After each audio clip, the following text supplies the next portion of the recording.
పత్తిపాడు నియోజకవర్గ ప్రజలకు, అధికారులకు, ప్రజాప్రతినిధులకు అందరికీ కూడా ప్రత్యేకమైనటువంటి నమస్కారాలు.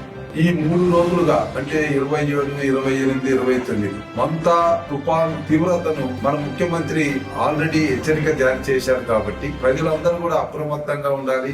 అధికారులందరూ కూడా హెడ్ క్వార్టర్స్ లోనే ఉండాలి. కూటమి ప్రభుత్వానికి సంబంధించినటువంటి నాయకులు కూడా ఆయా గ్రామాల్లో ఉండి అప్రమత్తంగా ఉండాల్సినటువంటి అవసరాన్ని మన ప్రియతమ ముఖ్యమంత్రి గారు ముందస్తు చర్యలుగా తెలియజేశారు కాబట్టి మనం అందరూ కూడా హెడ్ క్వార్టర్స్ లోనే ఉంటూ ఈ తుఫాన్ తీవ్రతను ఎదుర్కోవడానికి సంసిద్ధం కావాలని మిమ్మల్ని అందరినీ కోరుతున్నా. ముఖ్యంగా ఈ 3 రోజుల పాటు వచ్చేటటువంటి ఈదురుగాలులు గాని, తుఫాను గాని, మెరుపులు గాని వీటిలు ఉన్నప్పుడు బయటికి వెళ్లకుండా, ముఖ్యంగా చెట్ల కింద కూర్చోకుండా, మరి అదే విధంగా పశువులు గాని ఏ జంతువులు అయినా గాని బయటికి వెళ్లకుండా చూసుకోవాల్సినటువంటి అవసరాన్ని కూడా మనం గుర్తించుకోవాలి.